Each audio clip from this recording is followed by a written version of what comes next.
కడియం శ్రీహరి గారు.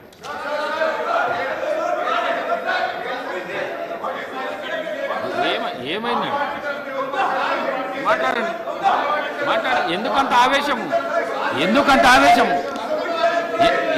ఆవేశం? ఇస్తా మాట్లాడండి. పోండి. మీ సీట్లలో పోండి. మీ ప్రాక్టీస్ మంచిగా లేదు. చదువుకున్న వ్యక్తులు మీరు. అధ్యక్ష, మీ ప్రాక్టీస్ మంచిగా ఇస్తున్నా సమయం ఇచ్చినందుకు మీకు ఇస్తాను. మీకు ప్రత్యేకమైన ఇప్పుడు ఇస్తాను. ధన్యవాదాలు అధ్యక్ష. శ్రీహరి గారు 1 minute ఇస్తున్నా. నడవండి.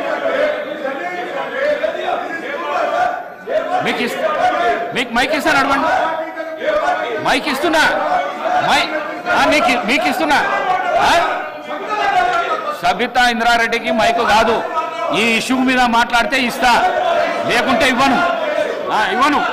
మాట్లాడండి. కడియం శ్రీహరి గారు మాట్లాడండి. 1994 జూలైలో ప్రారంభమైన ఈ ఉద్యమం 2024 జూలైలో వర్గీకరణ మీద మాట్లాడితే సుప్రీంకోర్టు ద్వారా ఒక చరిత్రాత్మకమైన తీర్పు వెలువరించి, ఈ తీర్పు ద్వారా దళిత జాతులకు సమన్యాయం చేసే ఒక చక్కటి అవకాశం కల్పించినందుకు సుప్రీంకోర్టుకు ప్రత్యేకమైన ధన్యవాదాలు.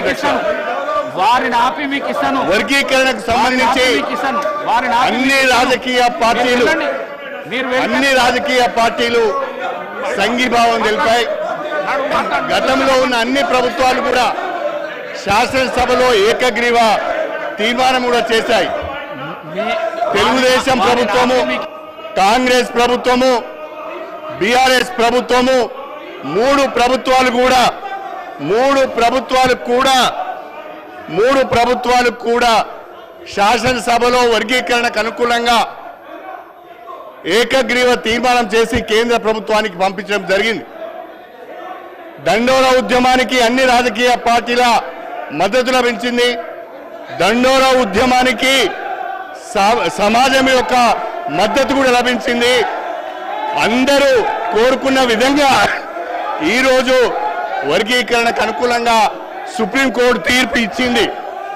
ఈ సుప్రీంకోర్టు తీర్పును అందరూ కూడా స్వాగతించాలని చెప్పి నేను మనసారా కోరుకుంటున్నాను అధ్యక్ష.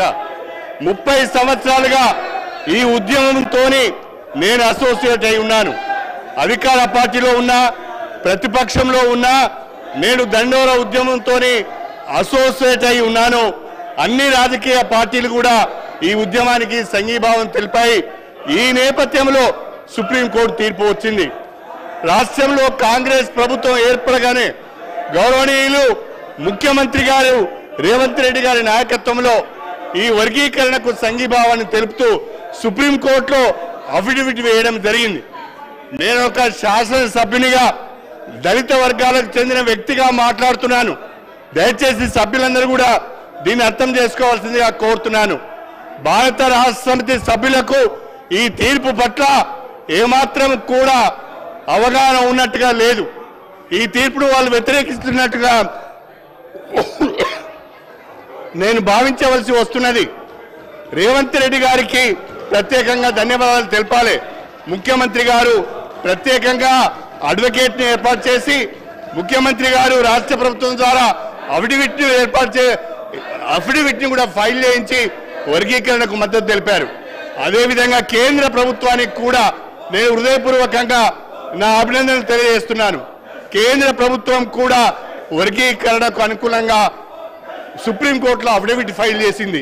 కేంద్ర రాష్ట్ర ప్రభుత్వాలకు వర్గీకరణకు అనుకూలంగా అఫిడవిట్లు ఫైల్ చేసినందుకు హృదయపూర్వకంగా దళిత జాతుల నుంచి నేను అభినందనలు తెలియజేస్తూ ఈ తీర్పును స్వాగతిస్తూ ఇవాళ ముఖ్యమంత్రి గారు ఏదైతే ప్రకటన చేశారో ఇప్పుడు ఇచ్చిన నోటిఫికేషన్లో రాబోయే నోటిఫికేషన్లో కూడా ఈ యొక్క వర్గీకరణకు సంబంధించిన తీర్పును అమలు చేస్తామని అవసరమైతే ఆర్డినెన్స్ కూడా తీసుకొస్తామని చెప్పినందుకు ప్రత్యేకంగా ముఖ్యమంత్రి శ్రీ రేవంత్ రెడ్డి గారికి ఈ జాతుల పక్షాన ధన్యవాదాలు తెలుపుకుంటూ సుప్రీంకోర్టు తీర్పును స్వాగతిస్తూ ఈ అవకాశం మీరు నాకు ఇచ్చినందుకు ధన్యవాదాలు తెలుపుకుంటూ సెలవు తీసుకుంటున్నాను. స్పీకర్ సార్, ఇది అత్యంత